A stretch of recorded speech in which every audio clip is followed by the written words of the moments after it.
What studying here helped me with was to specify what I wanted to do after graduating, and by year 3 I knew that I wanted to work in music publishing, and I was focused on that. I did my final project around music publishing and the future of music publishing, which got me a job afterwards. Through the uni, you'll get, I'd say, take any opportunity that you have.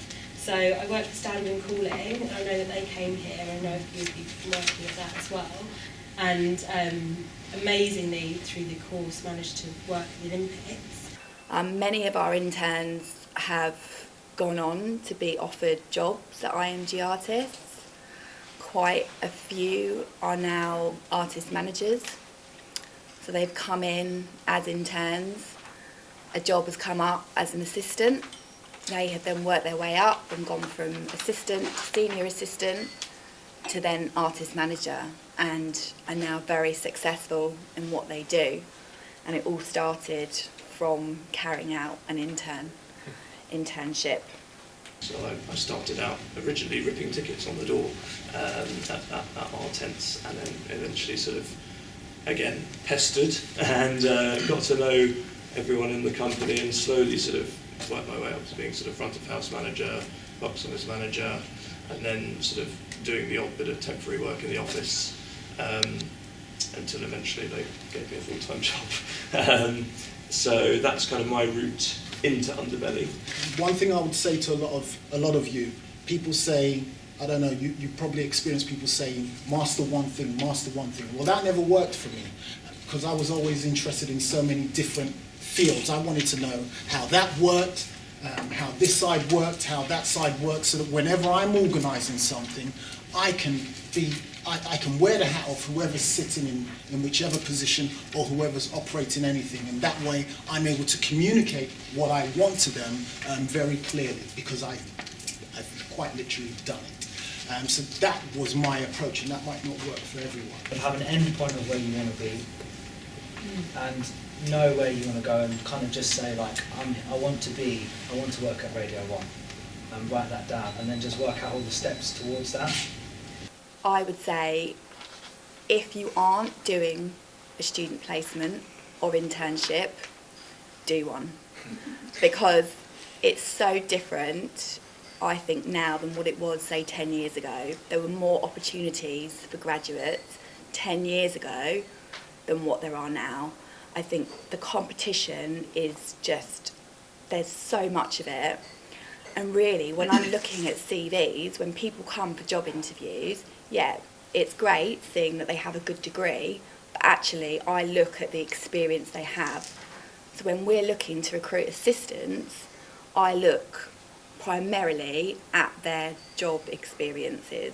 So even if it's just voluntary work, carrying out unpaid internships, student placements, that's primarily what I look at, and then I look at the degree after. Just get as much sort of bitty experience as you can, and just eventually try and somehow pull that together to show your skills. I think be early to wherever you need to go, like meetings or interviews or shadowing, because successful people generally are early, and if you're late, you don't really get a second chance. I suppose the top tip is to throw it in is keep learning, because now I still have to look at, where we're going to be in the next year, 3 years, our markets, what our challenges are in our industry, how that relates to other industries. There's a lot of stuff with music that's happening with gaming now, so how we can utilise that, get artists in on some of our games, use their music in our trailers. And I guess negotiate rights. Yeah. Do your research and surprise people with what you know. Keep asking questions. Just want to know more. To be positive. It's nice to see happy, positive interns. What I would say to all of you is this: when you graduate, do not think you're here at university for a university degree to provide you a job out there. That does not exist. You have to, quite literally, hustle your way. So if you're in your first year, I would expect any first year student right now to be doing some kind of internship or doing something that is earning them money, because the game has completely changed. There are so many graduates out there.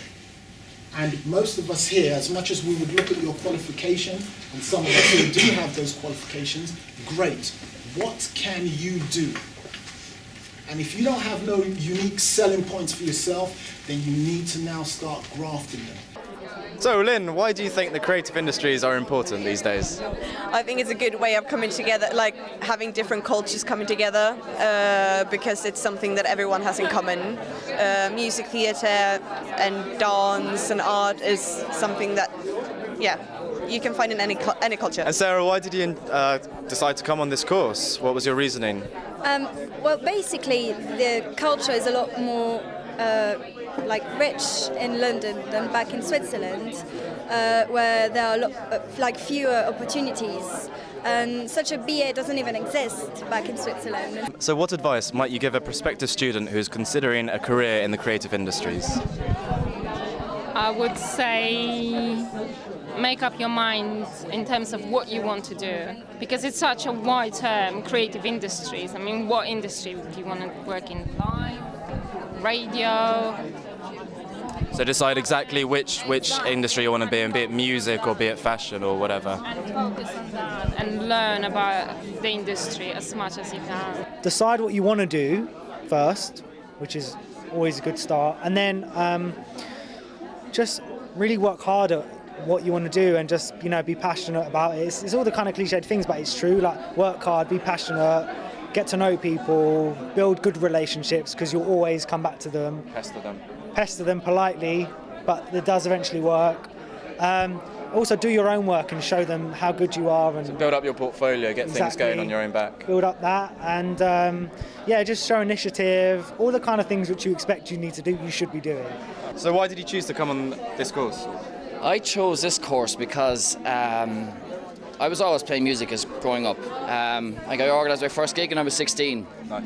I used to do it like every weekend, and I played in a couple of bands, and I was in university in Ireland, and it was kind of like a very kind of a focused kind of course I was doing. So on my spare time I was just playing music and organising gigs. So I said, the same as like we're speaking to today, why don't you just get the educational background to kind of pin it down. Any advice before they choose which course they want?